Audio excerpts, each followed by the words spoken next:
Bienvenidos donde quiera que estén. Soy Marcelo Birmacher. Esto es 15 minutos.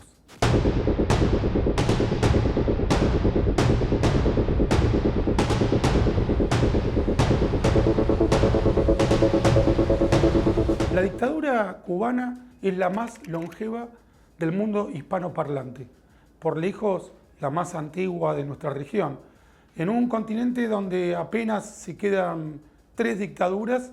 La cubana es la decana de las tiranías latinoamericanas. Hablamos de la todavía dictadura venezolana, que fue afortunadamente percudida por la intervención del presidente Trump, de la perdurable, lamentablemente, dictadura nicaragüense de Daniel Ortega y, reitero, la más longeva de las mencionadas, la dictadura cubana iniciada por Fidel Castro el 1 de enero de 1959 y continuada hasta hoy por su títere póstumo respecto de Castro. Canel está vivo, Díaz-Canel, el dictador actual de la isla.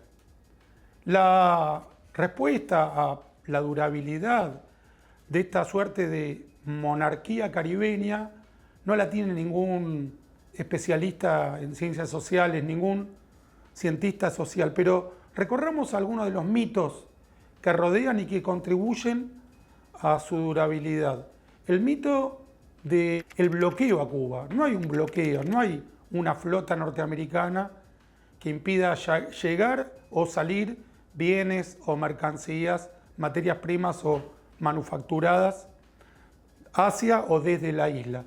Lo que sí existe es una medida defensiva de Norteamérica contra la dictadura cubana que se inicia en julio de 1960, cuando el dictador Castro decide expropiar todos los bienes que pertenecían a la propiedad privada en la isla, incluyendo empresas y propiedad privada norteamericana, quedándose con todo lo que existía en Cuba prácticamente para la familia Castro. De ahí que cuando muriera el dictador, asumiera inmediatamente su hermano, hasta que abandona el poder el propio Raúl Castro por una circunstancia de estar senil. Frente a la expropiación de todas las empresas y bienes norteamericanos, lógicamente Norteamérica reacciona sancionando a cualquier país que comercie con Cuba e impidiendo a sus propios ciudadanos que comercien con Cuba. Este embargo, si lo queremos llamar, o estas limitaciones comerciales, nunca fueron totales. Existió exportación de Estados Unidos hacia Cuba de comestibles, de material científico, médico e incluso combustible. En la actualidad, Cuba se encuentra una vez más frente a una crisis prácticamente terminal en lo que hace al petróleo, porque ya no recibe lo que era prácticamente el regalo de la Unión Soviética, luego las ingentes exportaciones venezolanas también como un obsequio geopolítico, y el presidente Trump restringió todavía más cualquier tipo de comercio de Estados Unidos o de Europa, no impidiéndolo militarmente, sino por medio de sanciones comerciales con la dictadura caribeña. Esta limitación que pone Estados Unidos, reitero, en respuesta a que Cuba expropió todos los bienes de los ciudadanos norteamericanos en la isla, ¿cómo van a negociar con alguien que les robó y que no ha devuelto nada de lo que robó hasta el día de hoy? ¿Implica estrangular a Cuba? Considero que no. Cuba eligió a partir del año 60, con el dictador Castro, ubicarse del lado del bloque soviético, ubicarse en el mapa geopolítico de las naciones y colectivos que estaban en contra de la democracia liberal, que estaban en contra de la propiedad privada, y se suponía que ese iba a ser el bloque con más futuro, que iba a lograr una mayor prosperidad y distribución de la riqueza. No ocurrió nada semejante, muy por el contrario, Cuba se fue empobreciendo cada vez más. Venezuela, que después de la caída de la Unión Soviética fue su gran valedor y su gran financista, pasado el momento de auge de utilizar el petróleo como commodity, también entró en una crisis económica terminal que perdura hasta el día de hoy. De hecho, con la captura del narcodictador Maduro, también entró en una crisis política. La dictadura venezolana y lógicamente Cuba quedó sin ningún padrino económico que sostenga su permanente dispendio de riquezas ajenas. Pero, ¿cómo se puede a la vez acusar a Estados Unidos de ser el ogro, el imperio opresor que asfixia a Cuba y al mismo tiempo reclamarle que negocie con Cuba? Si es un ogro opresor y estrangula a la isla, lo mejor sería que le fuera indiferente, que es prácticamente lo que ocurre.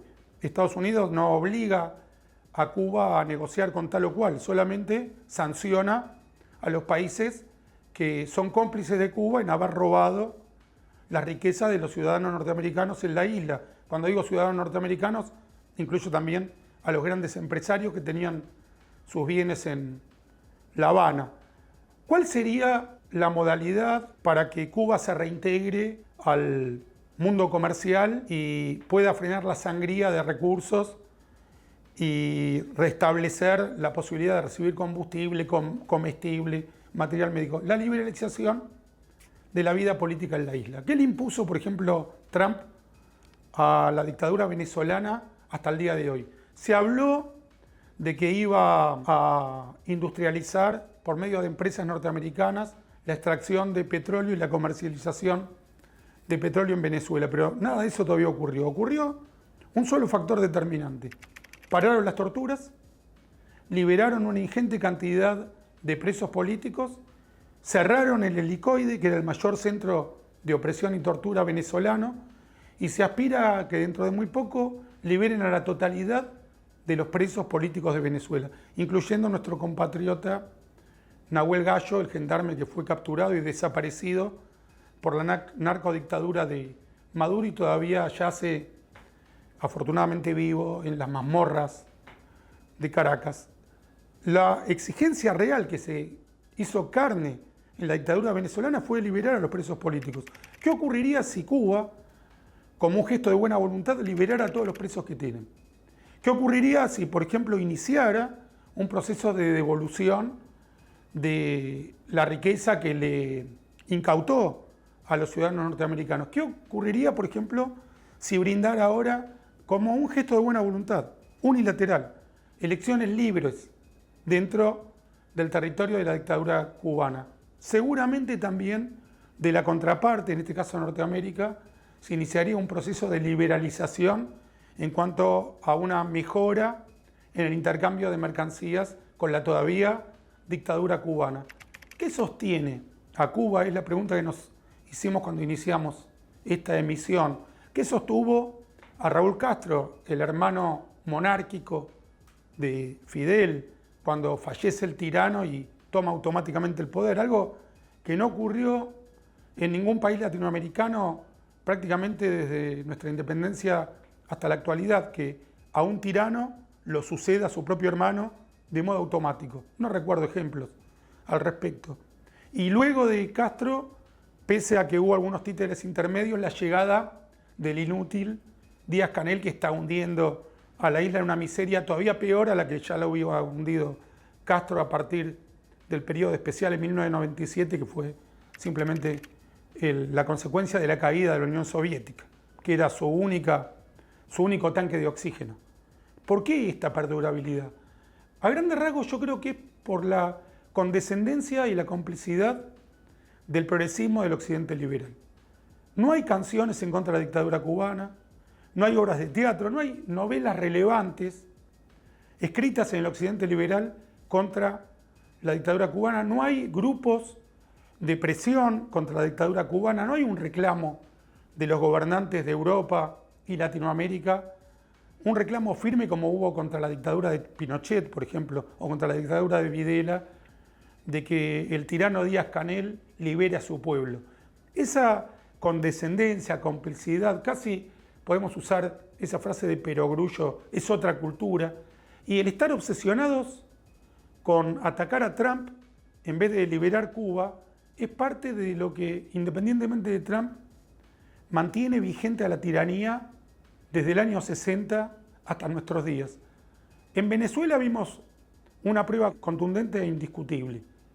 Al capturar Trump al dictador venezolano, hubo menos presos políticos que antes. Dejó de haber tortura política. Se inició un proceso de liberalización. Esas variables, esos hechos, me voy a volver redundante, son fácticos, no hay manera de negarlos. Sin embargo, no escuchamos un clamor para que se repita una intervención como la productiva, fructífera intervención que tuvo Trump al capturar al dictador Maduro en Cuba. ¿Qué ocurriría si, como ocurrió por ejemplo con Noriega en Panamá, hubiera una intervención norteamericana que liberara a Cuba del dictador? Por supuesto con la menor cantidad de violencia posible, como ocurrió efectivamente en Venezuela, donde la mayor parte de los muertos eran colaboracionistas cubanos de la narcodictadura de Maduro. En Panamá, caso que acabo de mencionar, el dictador Noriega había desconocido las elecciones en las que había sido libremente electo el presidente Caldera. El por entonces presidente Bush padre, produjo una intervención que retiró al narcodictador Noriega del poder, lo llevó a un juicio justo en Norteamérica y permitió la asunción del presidente libremente electo Caldera. Noriega sigue en prisión hasta el día de hoy. Entonces, ¿cuál sería un rechazo lógico a una posibilidad de intervención norteamericana en Cuba en función con la dirección de democratizar Cuba y de ese modo también garantizar la posibilidad del inicio de la prosperidad para el pueblo cubano? ¿Qué quiere el pueblo cubano? No lo podemos saber. No lo podemos saber porque no hay elecciones. Uno puede decirse que la voluntad de un pueblo siempre es un arcano, es un enigma hasta que se revela o en acciones o en elecciones. Las acciones puede ser desde la Revolución Francesa hasta la Revolución Americana. Y las elecciones son libres, secretas y con un sistema imparcial que permita reconocer matemáticamente los guarismos. Cualquiera de las dos cosas que ocurra en Cuba, con o sin intervención norteamericana, va a ser mejor que esta villa miseria gigante que la dictadura cubana le impuso a su propio pueblo desde 1959 hasta la actualidad. Lo que se creía que era una liberación de la dictadura de Fulgencio Batista en el 59, que fue acompañada entonces por Norteamérica, se convirtió en la peor dictadura hispanoparlante hasta nuestros días. La dictadura cubana, como es lógico, tuvo a lo largo de su perdurable vigencia artistas cubanos que la defendieron. Por ejemplo, uno que es realmente genial como artista, Silvio Rodríguez. Sus canciones son algunas de las más bonitas de todas las que se compusieron en español en las últimas décadas, pero políticamente es necio. Tiene una canción que se llama El Necio, y realmente lo es, porque nunca tuvo una actitud de defensa de la libertad dentro de Cuba, nunca reclamó elecciones libres, ni liberación de los presos políticos, ni libertad de expresión. La mayoría de los artistas del occidente liberal que apoyaron a Cuba, como Sabina, Fito Páez, el propio Joan Manuel Serrat, dejaron de apoyarla con el paso del tiempo. La mayoría de los escritores que apoyaban firmemente a la Revolución Cubana también se separaron, o bien cuando Castro mandó a matar a sus principales lugartenientes a fines de los años 80, me refiero a los Ochoa o apresarlos como los Gemelos de la Guardia.